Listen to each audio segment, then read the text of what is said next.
Hello प्यारे बच्चों, good morning. कैसे हैं आप लोग? आई होप आप लोग बहुत अच्छे से पढ़ाई कर रहे होंगे और आप लोगों को हिस्ट्री समझने में प्रॉब्लम नहीं हो रहा होगा। हम लोग हिस्ट्री में जो है आधुनिक भारत का इतिहास पढ़ रहे हैं। आधुनिक भारत के इतिहास में हम लोगों ने मुगल साम्राज्य को पढ़ा। इसके साथ ही हमने देखा कि जो मुगल साम्राज्य के पतन के बाद कौन कौन से उत्तराधिकारी हैं जो शासक के रूप में शासन किए और उनके टाइम पीरियड में कौन सी महत्वपूर्ण बातें थी जहां से एग्जाम में क्वेश्चन बनते हैं। ये सारी चीजें हमने देखी और अभी हम देखेंगे कि जब मुगल साम्राज्य का पतन हो रहा था तो उस समय भारत की जो क्षेत्रीय शक्तियां हैं उनका विकास हो रहा था और वो कौन सी क्षेत्रीय शक्तियां हैं जो उस समय विकास कर रही थी, डेवलप कर रही थी। तो हम आज इनको देखेंगे क्योंकि बहुत इंपॉर्टेंट है। तो चलिए बच्चों देखते हैं क्या है आज का खास क्लास। क्षेत्रीय शक्तियों का उद्भव, जिसमें सबसे महत्वपूर्ण है बंगाल। आपको पता है बंगाल में मोस्टली चाहे एंशिएंट काल हो, मध्यकाल हो, आधुनिक भारत का इतिहास हो, बंगाल हमेशा से विद्रोह या स्वतंत्र अपने आप को करने का प्रयास करता रहा है और इसी में सबसे महत्वपूर्ण स्थान पे हम बंगाल को ही रखते हैं। तो बंगाल जो है ये पहला है जिसने अपने आप को स्वतंत्र करने का प्रयास किया है और किसके अधीन किया है? तो मुर्शिद कुली खां के अधीन। मुर्शिद कुली खां के अधीन बंगाल ने अपने आप को स्वतंत्र करने का प्रयास किया। इनका जो टाइम पीरियड है बच्चों 1713 से 1727 ईस्वी के मध्य में इनका जो है तरीके से कार्यकाल है। 1700 ईस्वी से ही इन्होंने अपने आप को स्वतंत्र करने का प्रयास करना शुरू कर दिया था और आप जानते हैं कि 1717 ईस्वी में जो फर्रुख सियर थे उन्होंने अंग्रेजों को बंगाल के क्षेत्र में मुक्त व्यापार करने की इजाजत दे दी थी वार्षिक 3000 रुपए के बदले, जिससे अंग्रेजों को बहुत ज्यादा फायदा हुआ था और यहाँ पे अंग्रेज धीरे धीरे सक्रिय होने लगे थे। मुर्शिद कुली खां के नेतृत्व में जो बंगाल है ये अपने आप को स्वतंत्र करना शुरू कर दिया था। आगे चल करके ये स्वतंत्र भी हो जाता है, क्योंकि कल की क्लास में आपको बताया था कि जो मुर्शिद कुली खां है ये लास्ट ऐसे गवर्नर है जो मुगलों के द्वारा नियुक्त किए गए हैं। इसके बाद जितने लोग हैं ये लोग वंशानुक्रम पर आधारित है, यानी कि इन्होंने आपने जो है पूर्वजों से प्राप्त किया है ये इसको या कहीं इनको मुगलों ने नियुक्त नहीं किया है। तो ये इम्पोर्टेंट है बच्चों, मुगलों द्वारा नियुक्त अंतिम गवर्नर जो है या सूबेदार जो है मुर्शिद कुली खां है। इसके बाद इनके दामाद शुजाउद्दीन वहाँ के जो है गवर्नर या वहाँ के प्रशासक बने हैं। इनका टाइम पीरियड 1727 से 39 है। तीसरे नंबर पे है सरफराज खां, ये बने हैं वहाँ के जो है सूबेदार या प्रशासक। उसके बाद इनका टाइम पीरियड 1739 से 1740 का है और उसके बाद जो सबसे महत्वपूर्ण व्यक्ति है वो है अलीवर्दी खां। इनका टाइम पीरियड 1740 से 56 का है और जो अलीवर्दी खां है इनके नेतृत्व में बंगाल ने सबसे ज्यादा डेवलप किया है और सबसे ज्यादा विकास हुआ इनके समय में बंगाल का। इन्होंने बंगाल के सभी क्षेत्रों में विकास करने का कोशिश किया और अपने क्षेत्र को सुदृढ़ करने का प्रयास किया। और मुर्शिद कुली खां के बाद अलीवर्दी खां ऐसे व्यक्ति हैं या ऐसे सूबेदार हैं जिन्होंने मुगलों से संपर्क खत्म कर दिया। यानी कि इसके पहले के जो भी सूबेदार हैं वो मुगलों को नजराना भेजा करते थे, मुगल दरबार में जो है वार्षिक जो भी अमाउंट तय था वो भेजते थे, लेकिन अलीवर्दी खां ने ये भेजना बंद कर दिया। यानी कि मुगलों को अपना जो है राजा या अपने से ऊपर या कहीं मालिक मानने से इनकार कर दिया और इन्होंने अपने आप को बिल्कुल स्वतंत्र कर लिया और मुगलों से पूरी तरह से संबंध विच्छेद कर दिया था। तो ये इम्पोर्टेंट है बच्चों कि किसने स्थापना किया जो है बंगाल का या किसके समय में बंगाल स्वतंत्र हुआ? तो मुर्शिद कुली खां। लेकिन मुगलों से पूरी तरह से अपना रिश्ता खत्म किसने किया है? तो अलीवर्दी खां ने। मैंने ये भी बताया था कि बंगाल में इजारेदारी व्यवस्था शुरू किया था मुर्शिद कुली खां ने। इजारेदारी व्यवस्था इंपॉर्टेंट है, इसको ध्यान देंगे। आगे हम देखेंगे अंग्रेजों का पूरा जश्न, जिसमें हम देखेंगे जमींदारी, रैयतवाड़ी और महलवाड़ी। लेकिन उसके पहले इजारेदारी व्यवस्था है जो मुर्शिद कुली खां ने शुरू किया है। और ये क्या होता है? इसमें भू राजस्व की नीलामी की जाती है। जो व्यक्ति सबसे ज्यादा बोली लगाता है कि मैं सबसे ज्यादा जो है भू राजस्व वसूल करके दूंगा, उसी को वहाँ का भूमि आवंटित कर दिया जाता है। इसी को कहते हैं इजारेदारी व्यवस्था और बंगाल में ये शुरू किया था मुर्शिद कुली खां ने। ये इंपॉर्टेंट है बच्चों, ध्यान देंगे। अलीवर्दी खां का जो टाइम पीरियड है ये और भी इम्पोर्टेंट क्यों है? क्योंकि इनके समय में मराठों का सबसे ज्यादा आक्रमण हुआ था। मराठा सरदारों ने अलीवर्दी खां के टाइम पीरियड में सबसे ज्यादा आक्रमण किए थे। आप देखेंगे 1751 से लेकर के 1751 से 54 के मध्य इन्होंने 4 बार आक्रमण किया था बंगाल पर अलीवर्दी खां के समय में। जिससे अलीवर्दी खां को काफी नुकसान हुआ या बंगाल को काफी नुकसान हुआ और हार मान करके अलीवर्दी खां ने मराठों से समझौता कर लिया था। मैंने बताया था आप लोगों को, इन्होंने मराठों को 1,20,000 वार्षिक रुपए देने की बात कही और साथ ही इन्होंने उड़ीसा का प्रांत भी मराठों को दिया था। तब जाकर के मराठों ने जो है आक्रमण करना बंद किया था। तो ये याद रखेंगे बच्चों, इन्हीं के टाइम पीरियड में मराठों का सबसे ज्यादा आक्रमण हुआ है और इन्होंने मराठों से समझौता कर लिया था। साथ ही अलीवर्दी खां का स्टेटमेंट भी याद रखेंगे कि अंग्रेजों को मधुमक्खी का संज्ञा देते हैं, कहते हैं इन्हें अगर ना छेड़ो तो शहद देंगे और अगर छेड़ोगे तो काट काट के मार देंगे। ये सारी चीजें अलीवर्दी खां से ही जुड़ी हुई हैं। अलीवर्दी खां जो है ये इनका कोई उत्तराधिकारी नहीं था, तो इनके मृत्यु के बाद उत्तराधिकार का युद्ध शुरू हुआ और जिसमें इनकी सबसे छोटी बेटी जो है उनके बेटे का नाम है सिराजुद्दौला। यानी कि अलीवर्दी खां की कई बेटियां हैं, इनके कोई बेटे नहीं हैं, इसलिए उन्होंने अपनी सबसे छोटी बेटी के पुत्र सिराजुद्दौला को अपना उत्तराधिकारी नियुक्त किया और सिराजुद्दौला जब नवाब बनी तो उनके सामने बहुत सारी परेशानियां थी। एक तरफ तो जो अंग्रेज हैं वो अपने आप को शक्तिशाली करते जा रहे थे, भारत में अपना साम्राज्य विस्तार कर रहे थे और सभी क्षेत्र में हस्तक्षेप कर रहे थे। दूसरे उनके जो अपने थे वो उनके खिलाफ षड्यंत्र कर रहे थे और तीसरा जो नवाब हैं इन्हें कहीं ना कहीं बहुत सुदृढ़ व्यवस्था विरासत में नहीं मिला था, इन्हें सारी चीजें बेहतर करना था। तो इस तरह से आप देखेंगे सिराजुद्दौला के शासनकाल से ही प्लासी का युद्ध और ब्लैक होल की घटना जो है जुड़ी हुई है। इसको आगे की क्लास में बताएंगे बच्चों। तो यहाँ पे आपको क्रम याद रखना है, इन नवाबों का क्रम याद रखेंगे। इसके बाद मीर जाफर आते हैं और फिर कुछ टाइम के बाद यानी कि जो 1760 में इनको हटा करके मीर कासिम को नियुक्त किया जाता है। 60 से 63 मीर कासिम है और इसके बाद फिर से मीर जाफर को 63 से 65 के लिए नियुक्त किया जाता है दोबारा। और फिर आते हैं निजाम जो है नाज़िमुद्दौला 65 से 66 और लास्ट में आते हैं सैफुद्दौला 66 से 70। उसके बाद यहाँ पे नवाबों का जो क्रम है समाप्त हो जाता है। जो बंगाल है ये पूरी तरह से अंग्रेजों के अधीन हो जाता है। तो ये इंपॉर्टेंट है बच्चों, ये सारी चीजें हम आगे 1 बाय 1 करके पढ़ेंगे। मीर जाफर को, मीर कासिम को, सबको पढ़ेंगे। आज आप लोगों को बस यहाँ पे क्रम देखना है और शुरुआत किसने किया और क्या क्या महत्वपूर्ण किसके रोल हैं, क्योंकि एग्जाम में क्रम लगाने के लिए आ जाता है, इसलिए मैंने इसको क्रम में लिखा है। इसको आप लोगों को ध्यान देना है। नेक्स्ट जो समय का महत्वपूर्ण प्रांत था जिसने अपने आप को स्वतंत्र किया जब मुगलों का पतन हुआ या मुगल साम्राज्य का पतन हुआ, वो है अवध। और अवध किसके नेतृत्व में स्वतंत्र हुआ है? तो सादत खां। इन्हीं की उपाधि है बुरहान उल मुल्क।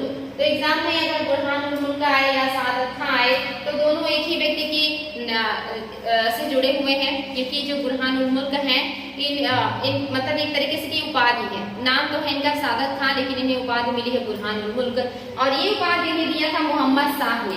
क्यों दिया था? क्योंकि इन्होंने मोहम्मद शाह की मदद की थी सैयद बंधुओं की हत्या करने में या उनकी समाप्ति करने में, इसीलिए इन्हें मिला था उपाधि बुरहान उल मुल्क और ये मिला था मोहम्मद शाह के द्वारा। ये इंपॉर्टेंट है बच्चों, ध्यान देंगे। इन्होंने ही स्वतंत्र अवध की स्थापना की थी 1722 ईस्वी में। ये ध्यान देंगे, 1722 में स्वतंत्र अवध की स्थापना इन्होंने ही किया था। इसके बाद आप देखेंगे क्रम है नवाबों का, इसके बाद आते हैं सफदरजंग, फिर है शुजाउद्दौला, इसके बाद है आसिफुद्दौला और फिर है वजीर अली, सादत अली खां, गाजीउद्दीन हैदर अली खां और नसरुद्दीन हैदर और इसके बाद है अली शाह, इसके बाद है अमजद अली शाह और इसके बाद आप देखेंगे एक और भी आएंगे नवाब जिसमें वाजिद अली शाह का नाम आप याद रखेंगे, वाजिद अली शाह, वाजिद अली शाह। इन्हीं के टाइम पीरियड में कथक का बहुत ज्यादा विकास हुआ था। इन्होंने कथक जो डांस है उसको संरक्षण दिया था, बहुत ज्यादा विकास हुआ था। और जब जो है 1757 की क्रांति हुई उस समय ये भी जो है शामिल थे, इसीलिए कहेंगे कि 57 के पहले यानी कि 1756 में ही अवध को कुशासन के आरोप में अंग्रेजों ने अपने साम्राज्य में मिला लिया था, अवध का विलय कर लिया था।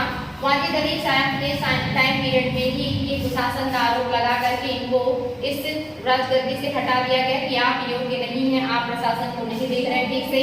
इसी वजह से इनके जो उत्तराधिकारी हैं जिनका नाम है बिरजिस कादिर और इनकी पत्नी, ये दोनों लोगों ने बिरजिस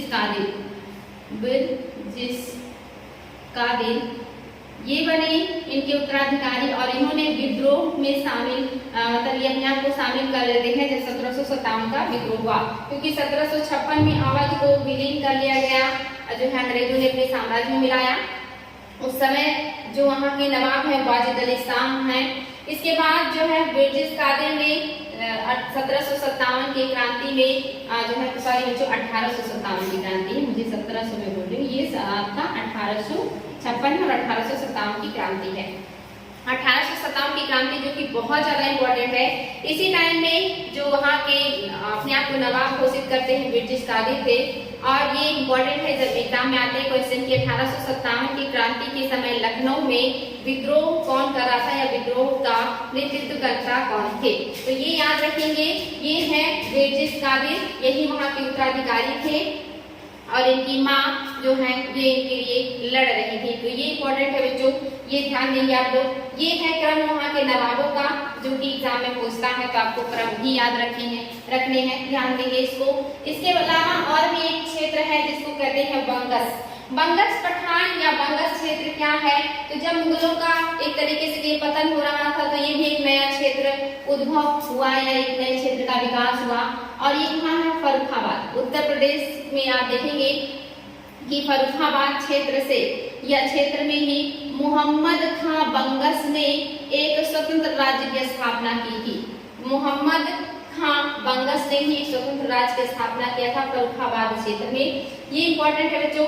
और इस साम्राज्य का जो है समाप्त करने का प्रयास किया था सादत खां ने, और सादत खां के बाद सफदरजंग ने भी इनके खिलाफ जो एक तरीके से ये युद्ध जारी रखा था।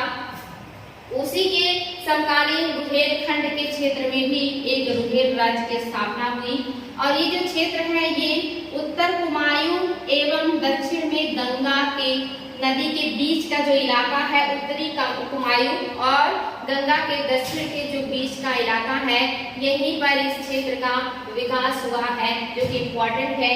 क्या है, रुहेलखंड। स्थापना किसने किया है, अली मोहम्मद खान ने। अली मोहम्मद खान ने एक स्वतंत्र राज्य की स्थापना की जिसे रुहेल कहा गया, और इसी से रुहेलखंड का निर्माण हुआ है। ये इंपॉर्टेंट है बच्चों, ये भी उसी समय स्वतंत्र हुआ जब मुगल साम्राज्य का पतन हो रहा था। इसके अलावा आमेर, आमेर का नाम आप लोगों ने सुना होगा, आमेर जो कि राजस्थान का एरिया है, और इस समय यहाँ के जो शासक हैं वो है सवाई जय सिंह। ये इंपॉर्टेंट है क्योंकि इनसे बहुत ज्यादा एग्जाम में क्वेश्चन आता है। सवाई जय सिंह, इनका जो टाइम पीरियड है 1699 से 1743 का है, और इन्होंने आप देखेंगे कि काफी युद्ध लड़े हैं जो है मुगलों के लिए, और ये मुगलों की तरफ से ही जो है एक तरीके से कहीं कार्य कर रहे थे या युद्ध लड़ रहे थे। इन्होंने जयपुर नगर बसाया है, ये इंपॉर्टेंट है बच्चों, एग्जाम में आता है कि जयपुर नगर किसने बसाया है, सवाई जय सिंह ने। कहाँ पे बसाया है, तो जो जाट साम्राज्य था, जाटों के विरुद्ध आक्रमण करने को कहा गया था, इनको आक्रमण करने को कहा गया मोहम्मद शाह के द्वारा।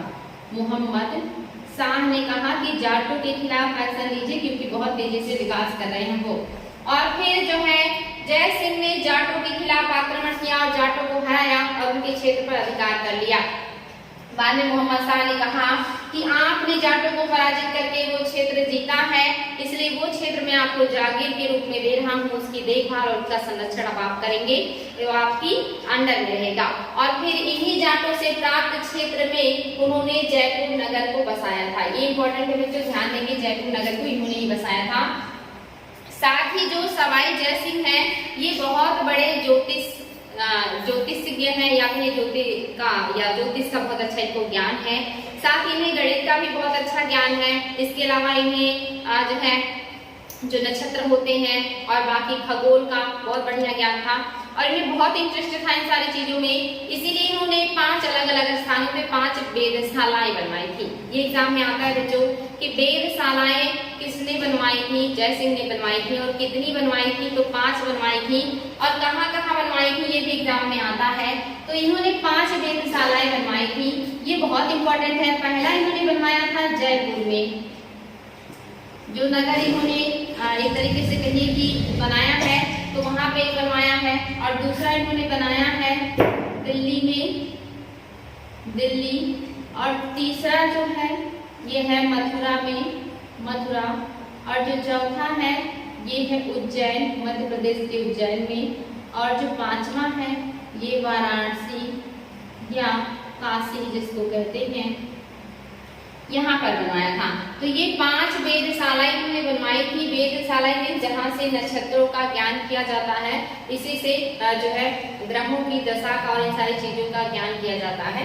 तो ये 5 वेधशालाएं इन्होंने 5 अलग अलग स्थानों पे बनवाए हैं। ये एग्जाम में बहुत ज्यादा आता है कि वेधशालाओं का निर्माण किसने करवाया था, सवाई जयसिंह ने। कितने वेधशालाएं बनवाई हैं, 5। और कहाँ कहाँ बनवाई हैं ये तो बहुत ही ज्यादा इंपॉर्टेंट है, इसलिए इसको ध्यान देंगे। साथ ही इस नक्षत्र के ज्ञान के लिए समय सारणी की भी जरूरत होती है। और समय सारणी के ऊपर इन्होंने एक पुस्तक लिखी थी जिसे कहा गया जिज मोहम्मद शाही। ये इंपॉर्टेंट है बच्चों, ये भी ध्यान देंगे। जिज मोहम्मद शाही किसका है कृति, तो यही जो सवाई जयसिंह है इन्होंने ही किया है। और ये ज्योतिष या खगोल के लिए जो समय सारणी होती है उसी पर लिखी गई पुस्तक है जिज मोहम्मद शाही। मोस्ट इंपॉर्टेंट है ये सारे तथ्य, इसको ध्यान देंगे। नेक्स्ट जो उस समय प्रांत स्वतंत्र हुआ है ये है हैदराबाद। और हैदराबाद जो राज्य है इसकी स्थापना का या इसके स्वतंत्र राज्य की स्थापना का श्रेय निजामुल मुल्क को है, जो तुरानी दल के नेता थे और साथ ही मोहम्मद शाह के वजीर भी थे। और ये बहुत ही बेहतरीन कार्य करते हैं हैदराबाद के क्षेत्र में निजामुल मुल्क। और निजामुल मुल्क का ही एक नाम और भी है चिन किलिज खां। चिन किलिज, चिन किलिज खां, ये याद रखेंगे बच्चों। ऑप्शन में अगर निजामुल मुल्क नहीं है, चिन किलिज खां है, तो चिन किलिज खां को सही करेंगे। जैसे अवध आप देख रहे थे कि सादत खां या बुरहान मुल्क, दोनों में से कोई भी नाम हो तो हो जाएगा। वैसे सेम यहाँ भी है कि चिन किलिज खां हो या आपका निजामुल मुल्क हो, दोनों एक ही बातें हैं। अगर इनमें से कोई भी होता है तो आप मान लेंगे कि इन्होंने ही हैदराबाद का जो है स्वतंत्र स्थापना की। कब किया ये डेट भी याद रखेंगे, 1724 में। कभी कभी क्या होता है बच्चों, एक तरफ दे देता है जैसे अवध लिख देंगे और हैदराबाद लिख देंगे, हैदराबाद। और इसके अलावा कुछ और भी लिख देंगे राज्य, और सामने लिख देंगे 1724, 1722 और ऐसे करके और कहेंगे कि इसको मैच कीजिए, फिर आपको मैच करना होगा। तो इसलिए डेट भी याद रखेंगे कि स्थापना कब हुआ है और किसने किया है, ये भी आ जाता है। एक तरफ जो है क्षेत्र होते हैं, दूसरी तरफ संस्थापक के नाम होते हैं और हमें उसे मैच करना होता है। तो इसलिए ध्यान देंगे कि इसकी स्थापना 1724 में हुई है एक स्वतंत्र राज्य के रूप में। इसने किया है निजामुल मुल्क या चिन किलिज खां ने। नेक्स्ट है कर्नाटक। कर्नाटक का जो एक स्वतंत्र राज्य के रूप में स्थापना किया, ये जो कर्नाटक था हैदराबाद के अंडर में एक सूबा था जिस पर निजामुल मुल्क का कंट्रोल था। लेकिन यहाँ के जो उप गवर्नर थे वो थे सादुल्ला खां। तो जो सादुल्ला खां है, इन्होंने देखा कि चिन किलिज खां ने अपना एक स्वतंत्र राज्य स्थापित कर लिया, तो इससे प्रेरित होकर के इन्होंने भी अपने आप को कर्नाटक के क्षेत्र में स्वतंत्र किया और कर्नाटक में स्वतंत्र राज्य की स्थापना कर दी थी। और इसके बाद इन्होंने अपना उत्तराधिकारी नियुक्त किया दोस्त अली को। इनके बाद जो आए हैं ये दोस्त अली हैं, ये ध्यान देंगे बच्चों। नेक्स्ट है आप लोगों का मैसूर प्रांत। मैसूर ने भी अपने आप को स्वतंत्र करने का प्रयास किया और इसमें इस क्रम में इन्होंने क्या किया है, यहाँ के जो राजा है ये है चिक्का कृष्ण देवराय। ये बहुत ही अयोग्य या कहिए कि बहुत अच्छे राजा नहीं है, शक्तिशाली राजा नहीं है। इनके टाइम पीरियड में दो व्यक्ति बहुत ज्यादा सक्रिय हैं, यह सारा जो पावर है उन्हीं के हाथ में है। एक है देवराज और दूसरे हैं नंजराज। देवराज और नंजराज इन्हीं दोनों के हाथों में मैसूर का पूरा प्रशासन है, कंट्रोल है। और वहाँ के जो राजा है चिक्का कृष्ण देवराय, ये बिल्कुल एक तरीके से कहिए कि कठपुतली शासक की तरह शासन कर रहे थे। और उसी समय एक और भी सैनिक अधिकारी या सेना का अधिकारी है जो है हैदर अली। ये इंपॉर्टेंट है, हैदर अली ये मैसूर के सेना के अधिकारी हैं और इन्होंने अपने नेतृत्व में कुछ बेहतरीन कार्य किया है। इन्होंने वहां पर जो है डिंडीगुल नामक स्थान पर, ये याद रखेंगे बच्चों एग्जाम में आता है कि डिंडीगुल नामक स्थान पर आधुनिक शस्त्रागार का शस्त्रागार का निर्माण किसने करवाया था? तो डिंडीगुल में आधुनिक शस्त्रागार का निर्माण हैदर अली ने करवाया था। किसकी मदद से करवाया था? फ्रांसीसियों की मदद से करवाया था। ये भी एग्जाम में आता है कि किसकी मदद से करवाया था? फ्रांसीसियों की मदद से करवाया था, क्योंकि अंग्रेज उस समय बहुत तेजी से बढ़ रहे थे। उनको कंट्रोल करने के लिए उन्हीं की तरह आधुनिक हथियारों का और आधुनिक तरह से प्रशिक्षित सैनिकों की जरूरत थी, और इस बात को हैदर अली समझ रहे थे। वो काफी माइंडेड, बुद्धिमान व्यक्ति थे, और उन्होंने फ्रांसीसियों की मदद से अंग्रेजों की ही तरह तोपों और बंदूकों का निर्माण करवाया और सैनिकों को आधुनिक तरीके से प्रशिक्षित करने का प्रयास किया, और इसके लिए इन्होंने एक आधुनिक शस्त्रागार का निर्माण करवाया डिंडीगुल में। एग्जाम में बहुत ज्यादा आता है बच्चों, इसलिए इसको ध्यान देंगे।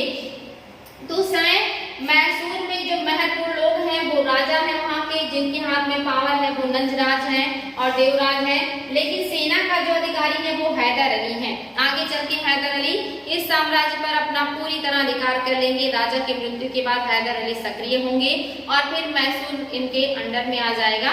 इसको हम आगे पढ़ेंगे बच्चों, हैदर अली को, जहाँ पे हम देखेंगे इनका हैदर अली का अंग्रेजों से टकराव, उसके बाद फिर इनके पुत्र टीपू सुल्तान को देखेंगे। तो इनके बारे में और भी अच्छे से डिटेल में आगे पढ़ेंगे। फिलहाल हम यहाँ से इतना देख रहे हैं कि जब मुगल साम्राज्य का पतन हुआ तो भारत के भिन्न भिन्न क्षेत्रों में कौन से क्षेत्रीय शक्तियों का उदय हुआ, कब हुआ और किसके नेतृत्व में हुआ। आज हम बस यही देखेंगे। आगे है बच्चों, ध्यान देंगे, जाट, जो जाट हैं ये आगरा और मथुरा के क्षेत्र में इनका क्षेत्र विस्तार था। याद रखेंगे, आगरा मथुरा, आगरा और मथुरा के क्षेत्र में ये रहते थे या इनका क्षेत्र विस्तार था। ये कौन लोग थे? खेती करने वाले जमींदार हुआ करते थे, जो कृषि करते थे, लेकिन औरंगजेब की नीतियों से बहुत अप्रसन्न थे, जिसकी वजह से इन्होंने विद्रोह करना शुरू कर दिया था। और इसी में जो एक नाम है राजा राम, इन्होंने क्या किया? इन्होंने 1686 में अकबर का जो सिकंदराबाद में मकबरा है उस मकबरे में घुस करके अकबर की अस्थियों को निकाल करके जला दिया था इन्होंने। तो एग्जाम में आता है कि अकबर की अस्थियों को किसने जलाया था या अकबर के मकबरे को किसने नष्ट किया था? तो राजा राम ने किया था, जो कि एक जाट नेता है। लेकिन जाटों के साम्राज्य की स्थापना किसने किया है? तो चूड़ामन ने। ये विद्रोही नेता है, लेकिन स्वतंत्र राज्य के जो संस्थापक हैं वो चूड़ामन है। ये इंपॉर्टेंट है, ध्यान देंगे। कहीं कहीं चूड़ामन और बदन सिंह दोनों लोगों को संयुक्त रूप से माना जाता है कि उन्होंने ही जाट राज्य की स्थापना की थी। तो चूड़ामन जो है इन्हें संस्थापक माना जाता है। इन्होंने एक बात और याद रखेंगे, भरतपुर नगर बसाया था। ये एग्जाम में आता है कि भरतपुर नगर को किसने बसाया है? चूड़ामन ने बसाया है। साथ ही थुन नामक किला भी बनवाया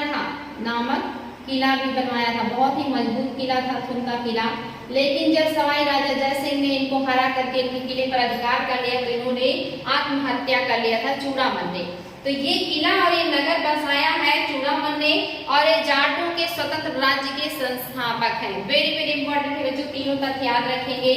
जो बदन सिंह है ये आगे चल करके इनका उत्तराधिकारी के रूप में कार्य किया और इन्होंने कई किलों का निर्माण करवाया और अपने साम्राज्य को मजबूत करने का प्रयास किया। और इनको आप ध्यान देंगे, इनको जो एक नेता है या कहिए कि शासक है अहमद शाह अब्दाली,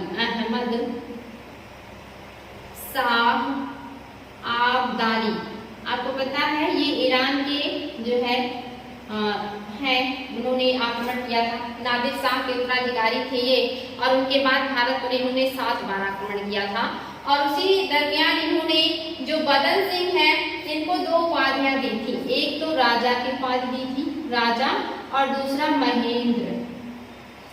ये याद रखिए बच्चों, राजा और महेंद्र की उपाधि किसको मिला था? तो बदन सिंह को मिला था। किसने दिया था? अहमद शाह अब्दाली ने दिया था। ये एग्जाम में आया है कि अहमद शाह अब्दाली ने किस जाट नेता को राजा या महेंद्र की उपाधि दी थी। ये मोस्ट इंपॉर्टेंट तथ्य है। इसके बाद जो बने हैं जाट नेता वो है सूरजमल।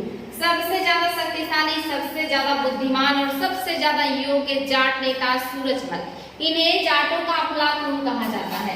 ये भी एग्जाम में बहुत ज्यादा आता है, अफलातून, जाटों का अफलातून किसे कहा जाता है? तो जाटों का अफलातून सूरजमल को कहा जाता है, क्योंकि ये बहुत बुद्धिमान, योग्य और शक्तिशाली नेता थे।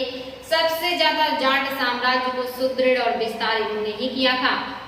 और अहमद शाह अब्दाली ने जब 1761 ईस्वी में आक्रमण किया और पानीपत का तृतीय युद्ध हुआ जिसमें मराठों के खिलाफ वो लड़े, तो उसमें ये मराठों की मदद करने के लिए तैयार हो गए थे। इन्होंने कहा कि मैं मराठों की मदद करूंगा, और उस समय जाट बहुत ज्यादा शक्तिशाली थे। लेकिन उस समय जो है मराठा नेता थे सदाशिवराव भाऊ, उनसे इनका मतभेद हो गया, जिसकी वजह से ये नाराज हो गए और इन्होंने मराठों की मदद करने से मना कर दिया, और जिसकी वजह से कहीं ना कहीं मराठा शक्ति बहुत कमजोर पड़ी और अहमद शाह अब्दाली के हाथों हार गई थी। तो इन्हीं के टाइम पीरियड में आप देखेंगे 1761 में पानीपत का प्रथम युद्ध हुआ है। ये मदद करना चाहते थे मराठों का, लेकिन सदाशिवराव भाऊ से मतभेद होने की वजह से इन्होंने मदद नहीं किया था। ये इंपॉर्टेंट है बच्चों। इनकी मृत्यु के बाद ये जो जाट साम्राज्य धीरे धीरे पतन की तरफ अग्रसर होने लगा, और इनके बाद जो राजा बने जाटों के वो है जवाहर सिंह, और फिर बहुत तेजी से जाटों का पतन हुआ। इसके बाद बहुत से अयोग्य और भी उत्तराधिकारी आए जो कि इम्पोर्टेंट नहीं है। यहाँ पे सबसे इम्पोर्टेंट है सूरजमल, अफलातून है, इन्हीं के समय में पानीपत का तृतीय युद्ध हुआ है। चूड़ामन संस्थापक हैं, भरतपुर नगर और उनका किला बनाया है। बादल सिंह जो है इनको अहमद शाह अब्दाली ने राजा और महेंद्र की उपाधि दी थी। ये सारे पॉइंट्स आप लोगों को याद रखने हैं, बहुत ज्यादा इंपॉर्टेंट है। इसके बाद उस समय और एक संप्रदाय जिसे सिख संप्रदाय कहा गया है, ये भी बहुत इंपॉर्टेंट है, क्योंकि जो सिख संप्रदाय है ये अपने आप को पहले से शक्तिशाली कर रहा था, और जो आखिरी आक्रमण था अहमद शाह अब्दाली का 7वां आक्रमण, ये 1767 ईस्वी में सिखों के विरुद्ध ही था। लेकिन इनके आक्रमण करने के बावजूद भी जो सिख है ये पूरी तरह से समाप्त नहीं हुए, या उनकी शक्ति को समाप्त नहीं किया जा सका, और एट लास्ट सिखों ने अपने आप को फिर से स्थापित किया मजबूती के साथ।